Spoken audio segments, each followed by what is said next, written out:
Время новостей на канале Абаза, в студии Марина Будба. Здравствуйте. Сегодня в выпуске.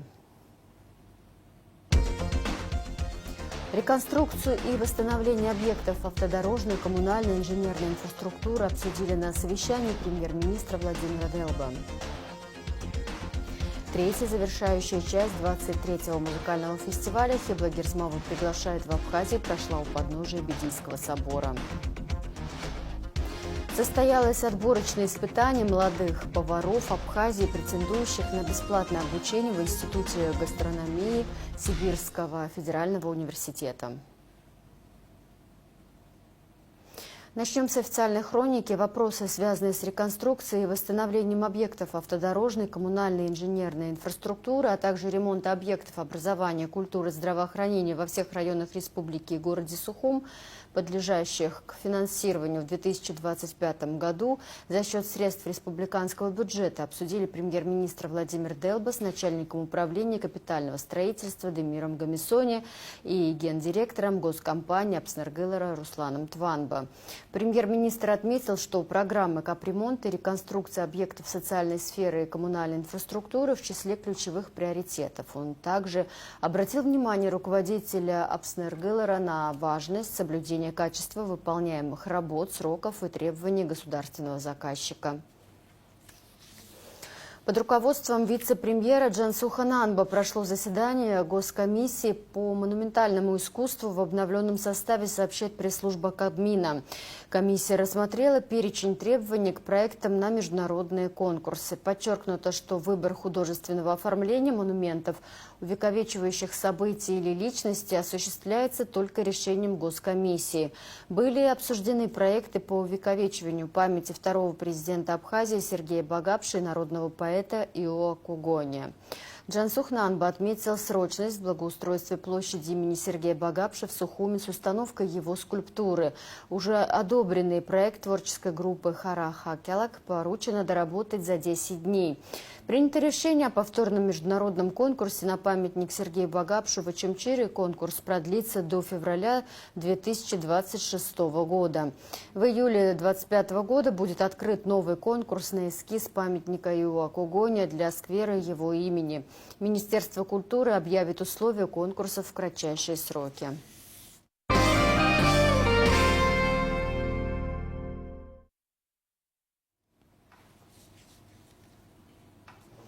Третья завершающая часть 23-го музыкального фестиваля «Хибла Герзмава приглашает» в Абхазии прошла у подножия Бедийского собора, одного из важнейших памятников православной архитектуры страны. Вместе с Хиблой в этом вечере выступили вокалисты трио «Янай», а аккомпанировали органист Лука Гадель и трубач Евгений Кондратьев. О том, как прошел концерт, в материале Марианы Котовой.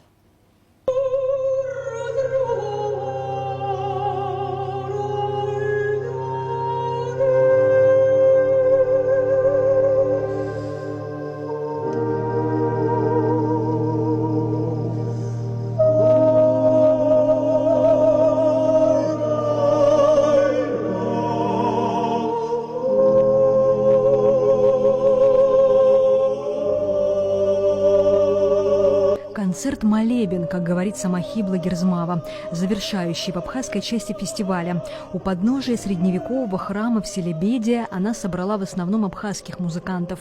По большей части звучали народные мотивы, но под аккомпанемент органа и трубы. И это придавало особое звучание привычным для местного уха мелодиям.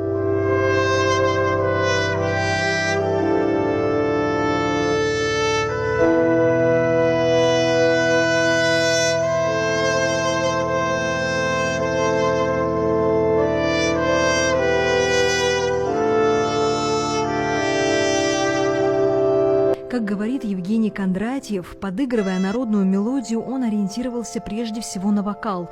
Ноты тут были делом вторичным. Я старался именно ближе быть к вокалу, именно к абхазскому. И вот мы с ребятами занимались, чтобы все было прям так более аутентично, потому что труба — это оркестровый инструмент все-таки. Вот, и чтобы этого избежать, вот мы как раз репетировали. Для музыкантов играть в непривычной акустической среде, да еще и в жаре и высокой влажности, стало сверхзадачей. Хотя, как говорит Лука Гаделия, во всем мире орган давно перестал быть исключительно храмовым инструментом. И для России, для нас тем более, это в новинку. На Западе очень давно практикуют open-air с электронными инструментами. И закаты встречают, и рассветы, и восходы, и все, что хотите. Лука Гаделия признался, что впервые в Беде, и отметил, что место это как нельзя лучше подходит для проведения такого концерта. Совершенно феноменальное ощущение от места. Я к своему стыду впервые тут. Вот. А место совершенно потрясающее и очень необычное ощущение играть в таком антураже. Это просто что-то такое переворачивающее, какие-то представления о том, что ты должен делать на концерте. То есть совершенно по-другому мыслишь. А трубач Евгений Кондратьев называет двор Бедийского храма самым красивым местом, где ему когда-либо доводилось играть. А служит он как минимум в 8 музыкальных коллективах и часто бывает на гастролях. Само место просто, я считаю, что это в целом одно из самых красивых мест, где мне пришлось выступать. Вот. И какой-то определенный вайб, есть, именно в плане музыки, в плане атмосферы.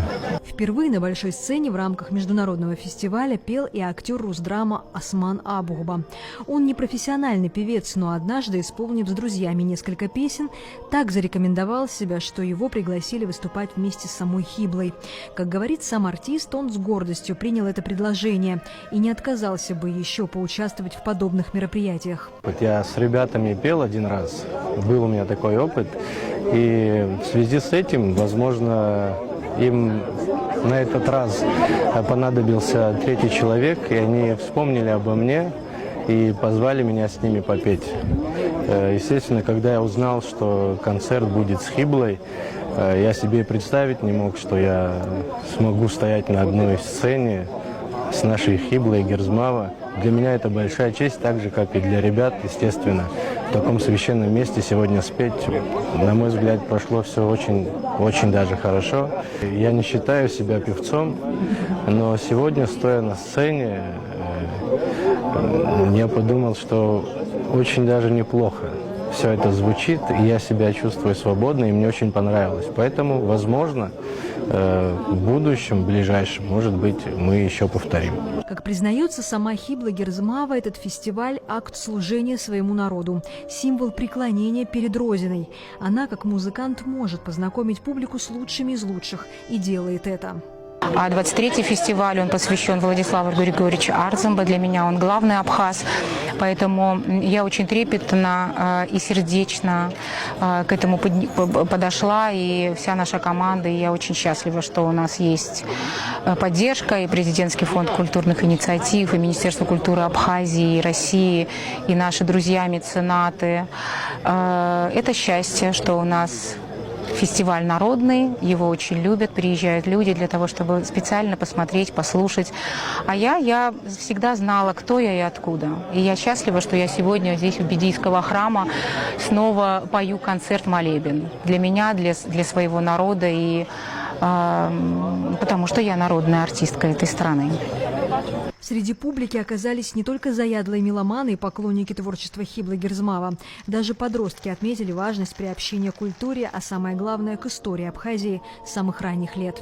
И на самом деле не только эти певцы, но и это место на меня очень сильно повлияло, так как это священное место, построено еще в X веке. И на самом деле эта энергетика очень сильно чувствуется. И зацепили, конечно, абхазские песни. Это песня Махаджиров. Больше всего мне понравились, конечно, песни с историческим началом. Чтобы у подножия Бедийского храма звучала музыка, Хибла Герзмава мечтала с самого детства. И вот второй год подряд здесь звучит не просто музыка. Здесь исполняют самые известные произведения классики и народные песни. Лучшие из современных музыкантов в окружении величественных гор на холме служат свою службу музыке, благословляя этот край.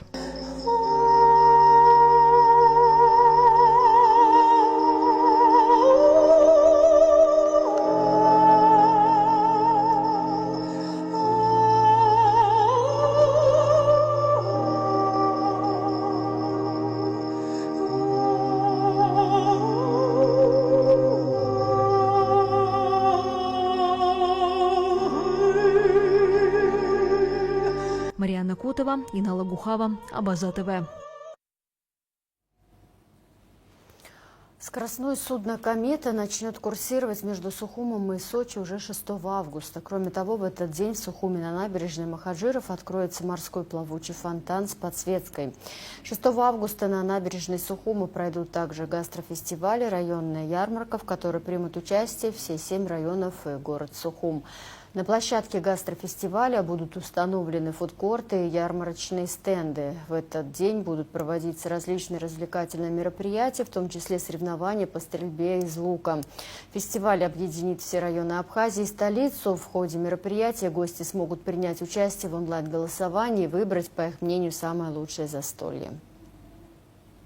Дорогие жители и гости столицы, администрация города Сухум приглашает всех желающих посетить фестиваль национальной кухни, который будет проходить на набережной в районе сквера Когония, в котором будут принимать участие все районы республики, также город Сухум. Фестиваль – это уникальная возможность ознакомиться с культурой и традициями национальной кухни, также принять участие в концерте, который будет проходить на данной площадке. Кроме того, у нас пройдет голосование на выбор лучшего застолья. У каждого стенда, представленного районом, будет стоять табличка с QR-кодом, по которому вы можете проголосовать за понравившийся вам район. В рамках реализации проекта «Доступная страна души» в городе Сухум прошло открытие современной инклюзивной набережной, созданной для обеспечения комфортных условий отдыха и реабилитации людей с ограниченными возможностями. Этот проект стал возможным благодаря активному сотрудничеству финалистки конкурса команды Абхазии, администрации города Сухум и Общероссийского народного фронта. Инклюзивная набережная оборудована с учетом всех современных стандартов доступности, пандусами, специальными дорожками, зонами для отдыха и реабилитации, а также средствами для комфортного пребывания и безопасного пользования всеми его зонами. Подробности в нашем эфире в среду, 6 августа. К другим темам биомедицинские исследования родственных человеку животных, обезьян, остаются в числе важнейших направлений мировой науки и здравоохранения. Как создавался в СССР первый и старейший в мире биомедицинский питомник обезьян? Какие знаменитые ученые работали на его базе? Как изучение приматов помогает спасать людей от тяжелых инфекционных и онкологических заболеваний? Как обезьяны помогают в решении биомедицинских задач космического масштаба?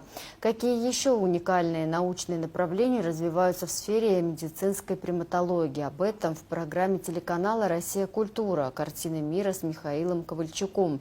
Медицинская приматология с участием директора НИИ экспериментальной патологии и терапии Академии наук Абхазии, доктора медицинских наук профессора Зураб Микваби.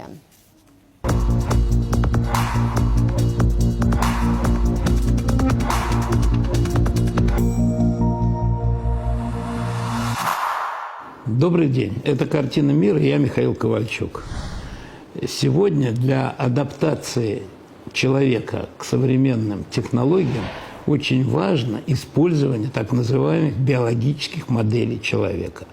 Это модель приматы. О том, как обстоит дело с этими работами, у нас сегодня мы и поговорим. Сегодня в программе «Дублеры человека на Земле и в космосе. Как в нашей стране развивалась наука приматология». Новые препараты, нейропротезы для зрения и развитие знаний о мозге и поведении. Какие исследования невозможны без участия приматов? Адлер и Сухум. Как сегодня возрождается наследие основоположника отечественной приматологии Бориса Лапина? И как будет строиться научное сотрудничество России и Абхазии?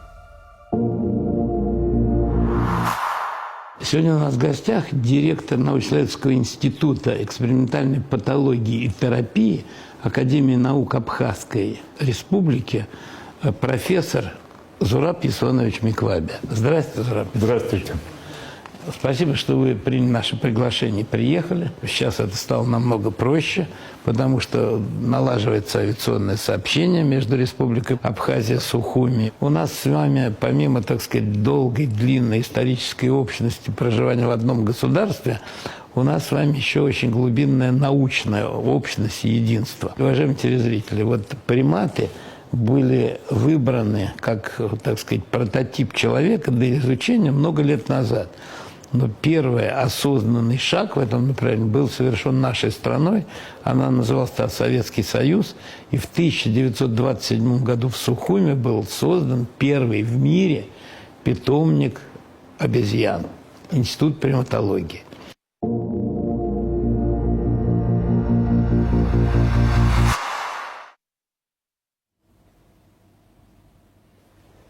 Телепрограмму «Картина мира» с участием директора НИИПИТ Академии наук Абхазии Зураба Микваби смотрите в нашем эфире после выпуска новостей. В Галском районе Абхазии накануне началась диспансеризация населения, которую проводят российские медики на базе ЦРБ города Гал. Чтобы посмотреть на работу российских коллег, в Гал прибыл министр здравоохранения Эдуард Будба. Смотрите репортаж наших коллег с Галмедиа. С целью лично ознакомиться с работой российских специалистов, прибывших накануне в ГАЛ в рамках гуманитарной медицинской акции, сегодня в Центральную районную больницу города с рабочим визитом прибыл министр здравоохранения Эдуард Будба.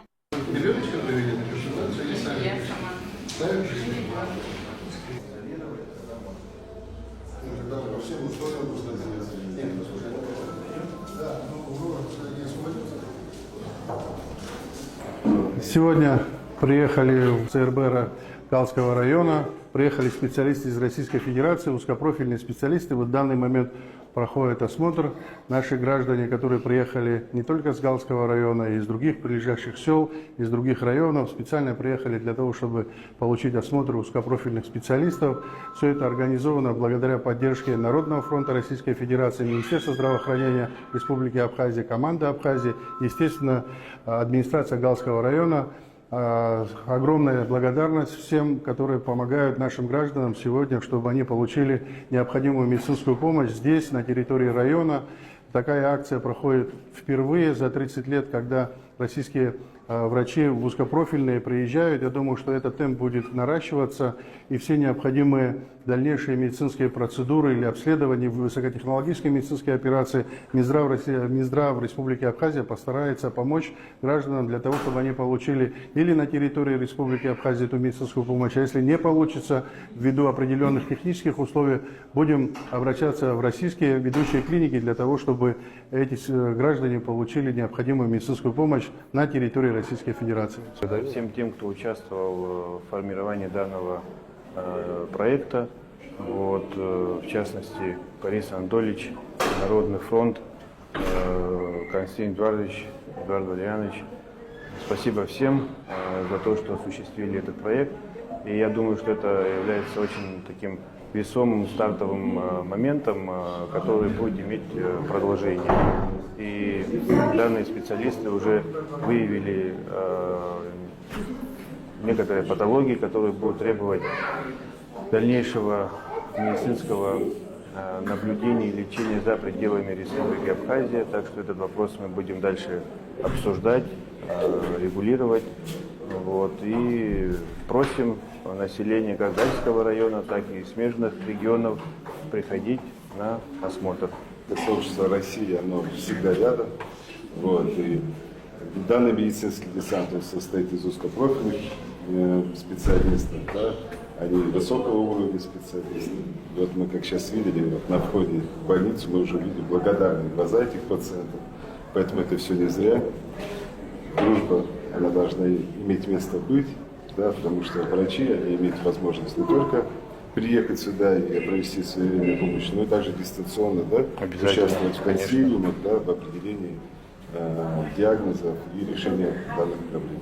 Мероприятие проходит при поддержке Народного фронта Российской Федерации, Министерства здравоохранения Республики Абхазия, Общественного движения «Команда Абхазии», а также администрации Галского района. Акция направлена в первую очередь на повышение доступности и качества медицинской помощи в отдаленных районах республики. Мы с коллегами очень рады находиться здесь, оказывать помощь, обмениваться опытом. Нас очень хорошо здесь встретили, нам помогает весь коллектив в больнице. И на самом деле я приятно удивлена, насколько здесь хорошо все организовано и насколько хороший у вас коллектив.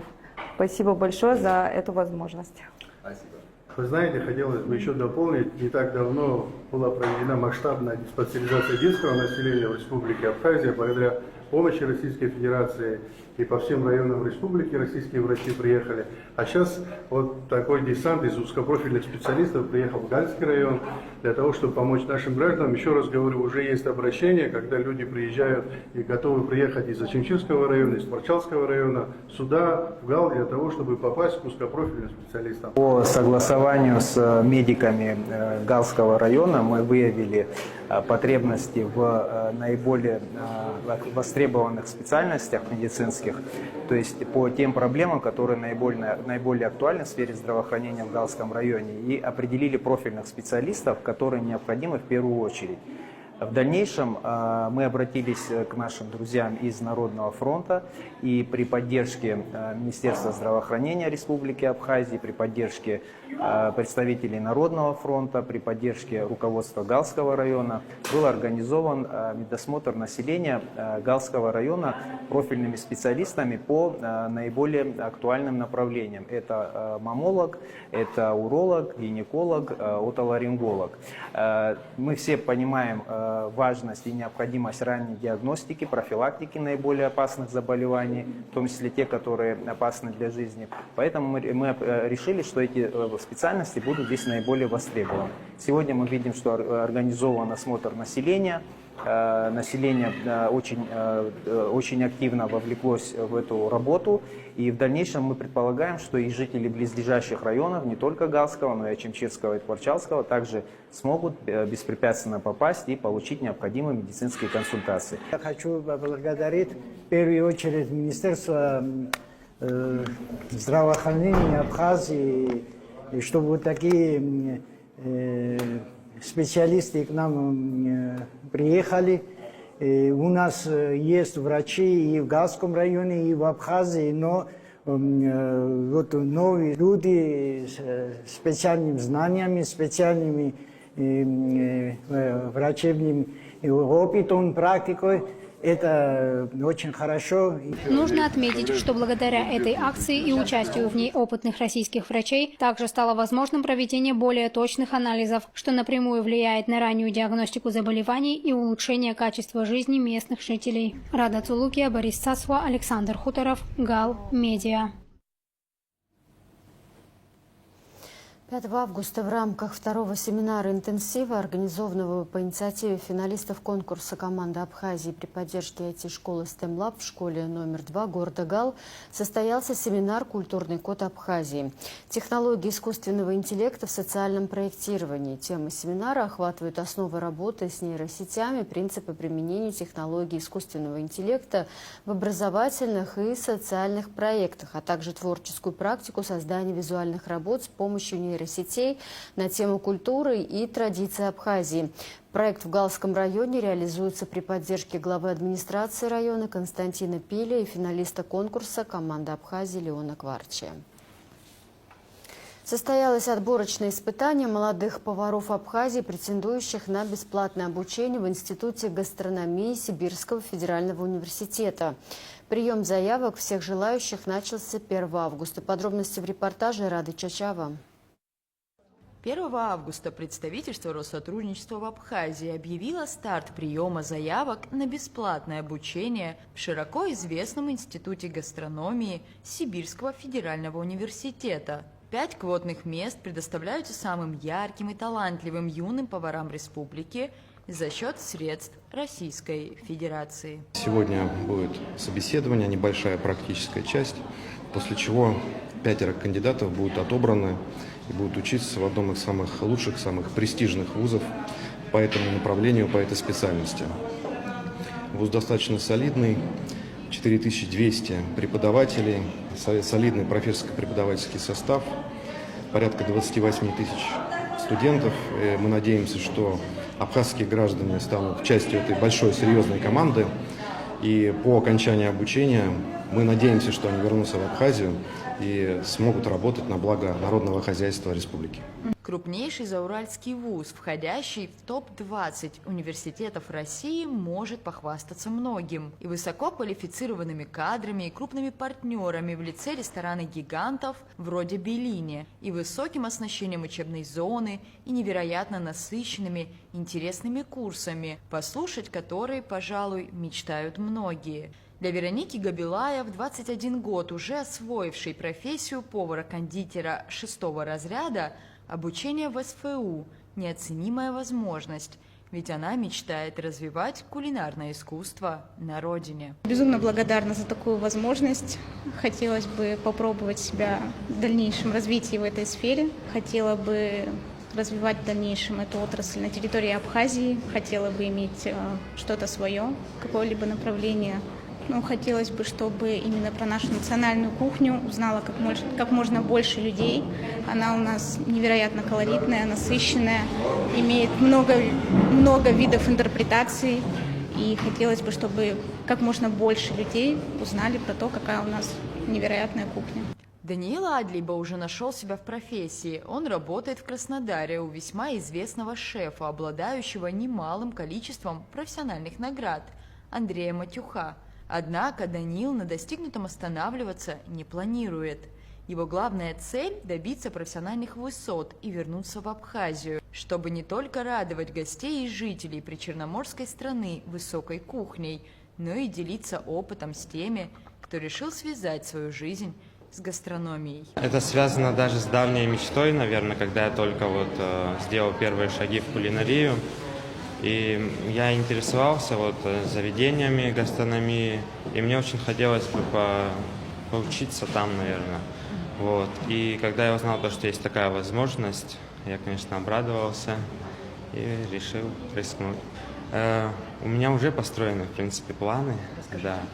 Я хотел бы, конечно, развивать большую часть в нашей стране гастрономию. У нас очень вкусная еда, хорошая национальная кухня.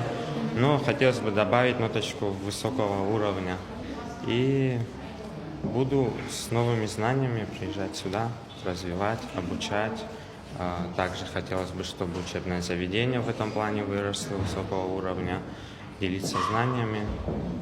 Даниилу Киут всего 17 лет. Еще в совсем-совсем юном возрасте он начал обучение в Абхазском многоотраслевом колледже и уже работает в местном ресторане. Кулинарией увлекается с самого детства, а потому, как рассказывает нашей съемочной группе сам Даниил, упустить такой шанс никак не мог.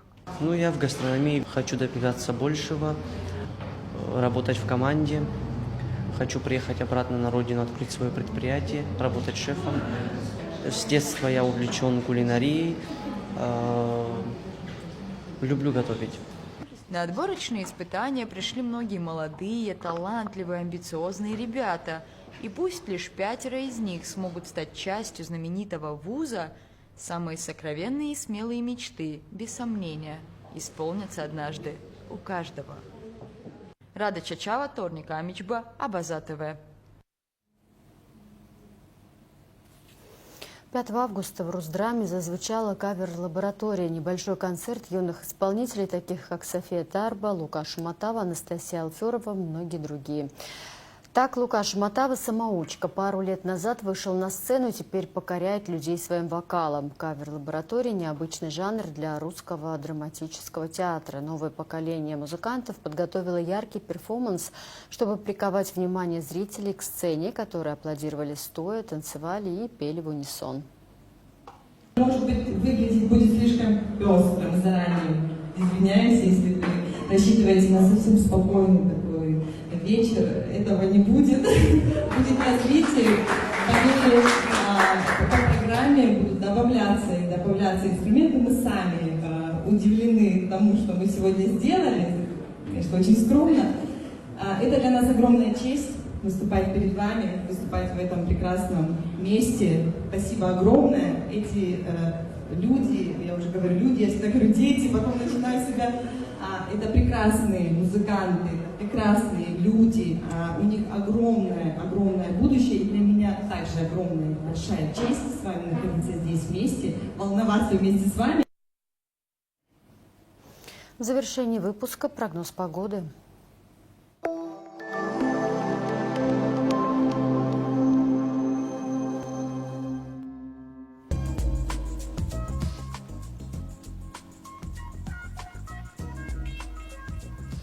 В среду 6 августа территория Абхазии ожидается переменная облачность, сохранится удушливая жаркая погода с высоким индексом ультрафиолетового излучения. Местами ночью возможен слабый дождь, гроза. Днем без осадков. Атмосферное давление 757 миллиметров ртутного столба. Ветер слабо умеренный. Температура воздуха ночью 20-25, днем 25-30. Температура морской воды плюс 28. Волнение морской воды слабо умеренное. Относительная влажность воздуха 70-90%.